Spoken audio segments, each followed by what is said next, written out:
Next topic है depression freezing point. तो पहला क्वेश्चन यहाँ पर ये है कि फ्रीजिंग पॉइंट क्या होता है, what do you mean by freezing point. मैं सबसे पहले बात करना चाहूंगा कि फ्रीजिंग पॉइंट होता क्या है। तो हम ये कह सकते हैं वो टेम्परेचर जिस पर कोई भी पर्टिकुलर मतलब किस वो टेम्परेचर जिस पर कोई भी पर्टिकुलर सॉल्यूशन जो होता है ना, वो सॉलिड के फॉर्म में और लिक्विड के फॉर्म में, दोनों फॉर्म में एग्जिस्ट करता है, that particular temperature is called as its freezing point. तो फ्रीजिंग पॉइंट क्या है? The temperature at which a solution को exist in the form of solid as well as in the form of liquid is called as its freezing point। जैसे अगर हम यहाँ पर graph plot करें एक प्योर सॉल्वेंट के लिए, प्योर सॉल्वेंट के लिए ग्राफ है आपका, आपने देखा ए बी ग्राफ है, तो इधर से इधर जाने पर टेम्परेचर घट रहा है। अगर हम इधर से इधर मूव कर रहे हैं, on moving from right to left temperature decreases, इधर से इधर जाने पर टेम्परेचर बढ़ रहा है। तो आपने देखा अगर मैं केवल सॉल्वेंट की बात कर रहा हूं तो सॉल्वेंट के लिए यहां से लेके यहां तक आपका जो सॉल्वेंट है वो लिक्विड के फॉर्म में पाया जा रहा है। उसके बाद जो ए डैश ग्राफ मिल रहा है ये आपका सॉलिड सॉल्वेंट के लिए, मतलब ए पॉइंट वो पॉइंट है जिस पर आपका जो सॉल्वेंट है लिक्विड से सॉलिड में कन्वर्ट हो रहा है। तो ए पॉइंट के करस्पॉन्डिंग जो टेम्परेचर होगा it is said to be the freezing point. ये कहलाएगा freezing point of pure solvent. ये प्योर सॉल्वेंट का फ्रीजिंग पॉइंट होता है। फिर आपने क्या किया, आपने इस सॉल्वेंट में किसी नॉन वोलेटाइल सॉल्यूट को ऐड करा दिया, as a result it convert into the solution. तो सॉल्यूशन के लिए आपको जो ग्राफ मिलेगा वो मिलेगा CD will be the graph which you will get for the solution, है ना। और उसके बाद फिर क्या मिल रहा है, you are getting the graph in the form of straight line. जब भी ग्राफ स्ट्रेट लाइन के फॉर्म में इस तरह से मिल रहा है it represents the solid form of a chemical substance. ठीक है, तो इसका मतलब है यहां से लेके यहां तक तो सॉल्यूशन लिक्विड के फॉर्म में, और यहां से लेके यहां तक आपका जो सॉल्यूशन है वो सॉलिडिफाई हो गया है। तो सी पॉइंट पर आपने देखा जो सॉल्यूशन है वो लिक्विड के फॉर्म में भी कर रहा है एग्जिस्ट और सॉलिड के फॉर्म में भी एग्जिस्ट कर रहा है। तो इसके करस्पॉन्डिंग जो टेम्परेचर T1 होगा it is called as the freezing point of solution. इसको फ्रीजिंग पॉइंट सॉल्यूशन का कहते हैं। तो जो आपका डेल्टा TF है which is called as depression in freezing point. Depression in freezing point क्या है? प्योर सॉल्वेंट का फ्रीजिंग पॉइंट माइनस सॉल्यूशन का फ्रीजिंग पॉइंट, उसको बोलते हैं हम डिप्रेशन इन फ्रीजिंग पॉइंट। तो जो डिप्रेशन इन फ्रीजिंग पॉइंट होता है it is always be equal to the difference in the freezing point of pure solvent as well as freezing point of solution. ये मैंने आपको इसके बारे में डिस्कस किया। दूसरा पॉइंट यहां पर ये है कि जो आपका डिप्रेशन होता है ना फ्रीजिंग पॉइंट में, that is called as delta TF। It is found to be directly proportional to change in pressure. वो लोअरिंग इन वेपर प्रेशर के डायरेक्टली प्रोपोर्शनल होता है। इसको मैं इक्वेशन नंबर 1 मान रहा हूं। साथ में हम ये भी जानते हैं जो आपका डेल्टा P होता है that is called as lowering in vapour pressure, it is found to be directly proportional to mole fraction of solute. ये सॉल्यूट के मोल फ्रैक्शन के डायरेक्टली प्रोपोर्शनल होता है। तो delta TF is found to be proportional to delta P। साथ में delta P is proportional to chi B, ये chi b के प्रोपोर्शनल होता है। तो अगर हम इन दोनों इक्वेशंस को कंपेयर करें तो हमें पता लग जाएगा जो डेल्टा TF होगा it is found to be proportional to chi B. ये काई बी के प्रोपोर्शनल होता है, यानी जो डेल्टा TF होगा it will be equal to एक कांस्टेंट आएगा K into mole fraction of solute, यानी delta TF will be equal to K into chi b को हम लिख सकते हैं NB upon Na plus NB। यहां पर n represents the number of moles, b की बात करें तो number of moles of solute होगा ये, a की बात करेंगे it represents the number of moles of solvent. ऐसे ही डेल्टा TF बराबर होगा k into number of moles solute के बराबर होते हैं मास of solute upon molar mass of solute upon Na क्या होता है WA upon MA plus NB क्या होता है WB अपॉन MB। हम जानते हैं नंबर ऑफ मोल सॉल्यूट के बहुत कम होते हैं, it is found to be very very less in comparison to number of moles of solvent. इसी वजह से इसकी जो वैल्यू है उसको हम लोग नेग्लेक्ट कर देते हैं। तो जो डेल्टा TF होता है it is found to be equal to K into WB upon MB upon WA upon MA। जब आप इसको सॉल्व करोगे तो delta TF is equal to K into WB into MA upon M B into W A. ठीक है, ये क्या है, W B upon M B क्या होते हैं, it represents N B, that is number of moles of solute. ये number of moles of solute को रिप्रेजेंट कर रहा है। तो आप इसको लिख सकते हैं delta T F is equal to K into N B into M A upon W A. ये लिख सकते हैं। हम ये जानते हैं एन बी अपॉन डब्ल्यू क्या हुआ, it represents the number of moles of solute, है ना, present in 1 kg of solvent, it represents the molality. इसको हम मोलैलिटी यानी स्मॉल एम से रिप्रेजेंट करेंगे तो ये हो जाएगा delta T F is equal to K into small m into M A. एक इंपॉर्टेंट चीज के क्या है यहाँ पर, कांस्टेंट है, के आपका कांस्टेंट है, और जो एम ए होगा ना that is molar mass of solvent, ये भी एक कांस्टेंट होता है। तो इन दोनों का जो प्रोडक्ट होगा it will also be constant which will be represented by के एफ। इसको के एफ से रिप्रेजेंट करते हैं तो ये डेल्टा टी एफ हो जाएगा, it will be equal to K F into small M. ठीक है, स्मॉल एम क्या है यहाँ पर, स्मॉल एम यहाँ पर मोलैलिटी को रिप्रेजेंट करता है। ठीक है, और जो के एफ है वो एक कांस्टेंट है, बता चुका हूं मैं आपको। इसको हम लोग कहते हैं, it is called as molal depression constant, molal depression constant, और it represents freezing point depression constant, या इसको हम लोग फ्रीजिंग पॉइंट डिप्रेशन कांस्टेंट कहते हैं, और it is called as cryoscopic constant, या इसको हम क्रायोस्कोपिक कांस्टेंट कहते हैं। ठीक है, अब अगर आपको इसको डिफाइन करना है कैसे करोगे, आप ये मान लो अगर if m is equal to 1, अगर m आपका 1 होगा तो इसकी वैल्यू जब यहाँ पर लगा दोगे तो आपका जो kf होगा it will be equal to delta tf। ये तो होगा kf बराबर हो जाएगा डेल्टा tf के। कहने का मतलब है अगर कोई सॉल्यूशन ऐसा है जिसकी मोलैलिटी 1 है, अगर किसी सॉल्यूशन की मोलैलिटी 1 होती है तो उस सॉल्यूशन का जो डिप्रेशन इन फ्रीजिंग पॉइंट होता है उसी को हम लोग बोलते हैं मोलल डिप्रेशन कांस्टेंट, और it is called as freezing point depression constant, और it is called as cryoscopic constant. If a particular solution is as such whose molality is 1, molality is 1 का मतलब क्या हो गया, if the number of moles of solute present in 1 kilogram of solvent is 1, then in that case your depression in freezing point is called as its cryoscopic constant. So this is the way in which we can explain the cryoscopic constant. ठीक है, अब एक question यहाँ पर ये है कि अगर हमें मोलल डिप्रेशन कांस्टेंट दिया हुआ है, ठीक है, तो how we can calculate the molar mass if suppose the depression in freezing point is given। तो मैं बात कर रहा हूं यहां पर कैलकुलेशन ऑफ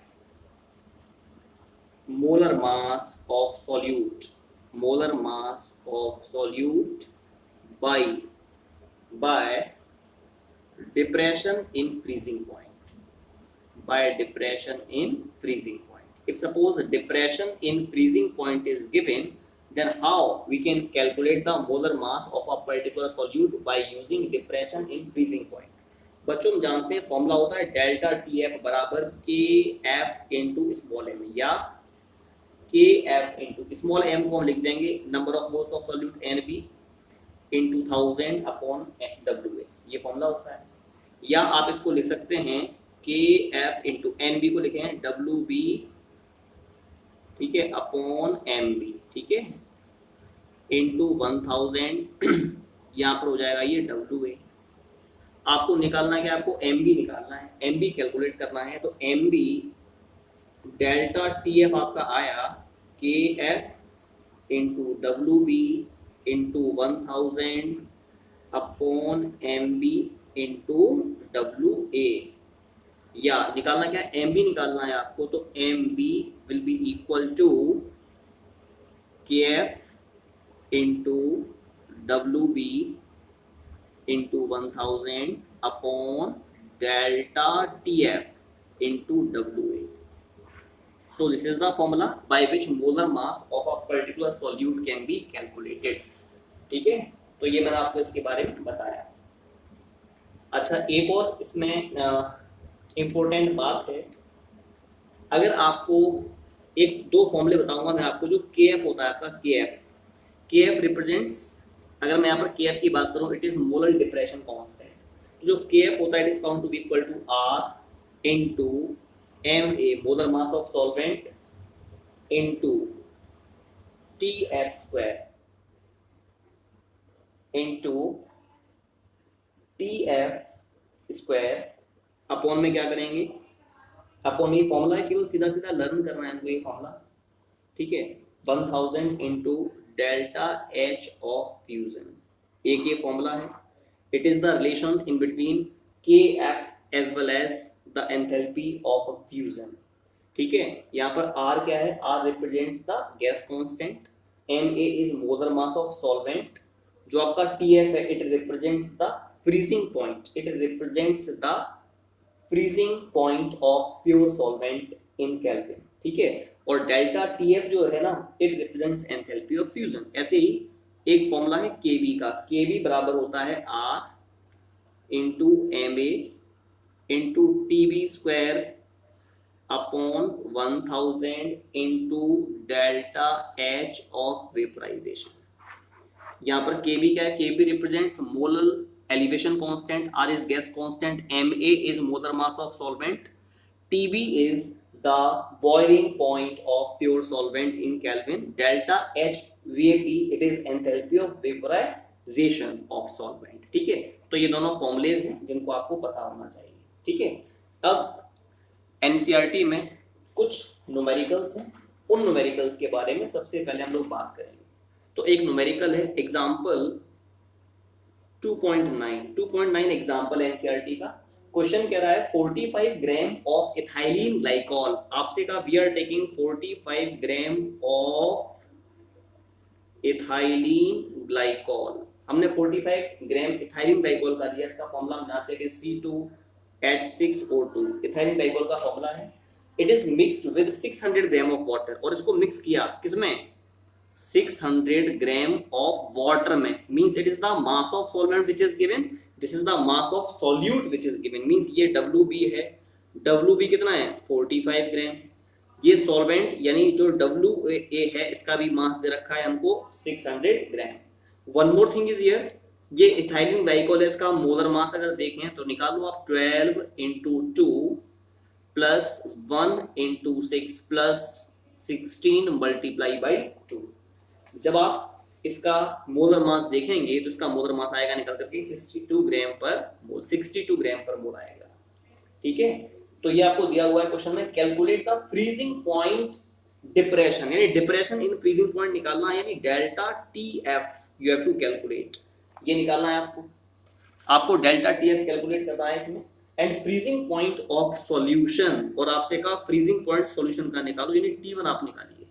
साथ में वाटर है सॉल्वेंट, तो सॉल्वेंट का जो फ्रीजिंग पॉइंट है that is called as T0, तो फ्रीजिंग पॉइंट कितना होता है, it is 0 degree Celsius means 273.15 kelvin, ये फ्रीजिंग पॉइंट सॉल्वेंट का है। आप सीधा सीधा फॉर्मूला लगाइए ये वाला, MB is equal to KF into WB 2000 upon delta TF into WA से डेल्टा TF आ जाएगा, डेल्टा TF निकालना है ना हमको, कोई बात, तो ये वाला फॉर्मूला लगा दो, इससे डेल्टा TF आ जाएगा। तो formula is, your formula is delta TF is equal to KF into WB into 1000 upon MB into W, ये फॉर्मूला है, ठीक है। KF क्वेश्चन में नहीं दिया, लेकिन जब भी एग्जाम में आएगा क्वेश्चन तो दिया होगा, अदरवाइज यहाँ पर एक टेबल दी हुई है एनसीईआरटी में, दिस इज द टेबल। तो वाटर के लिए KF की जो वैल्यू है 1.86 it is given in the book, तो ये 1.86 KF होता है आपका वाटर के लिए, ये दिया हुआ क्वेश्चन जब आएगा एग्जाम में। WB is 45 grams into 1000 divided bye MB, molar mass आपने निकाल दिया 62, ठीक है, multiply by WA it is 600 grams. आप इसको सॉल्व करिएगा पूरे को, जब सॉल्व करेंगे तो डेल्टा TF सॉल्व करने के बाद आएगा 2.25, तो ये डेल्टा TF आ गया।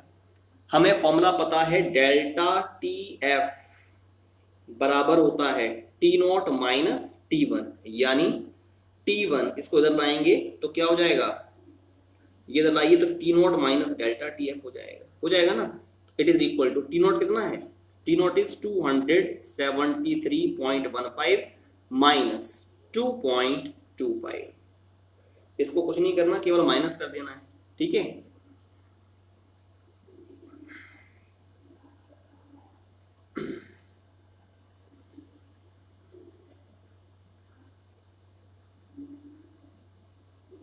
तो कितना आ गया ये 270.90 calorie. So this is the answer of this specific question. ये क्वेश्चन का आपका आंसर मिल जाएगा, ठीक है। क्लियर है बात? तो ये मैंने आपको इसके बारे में डिस्कस किया,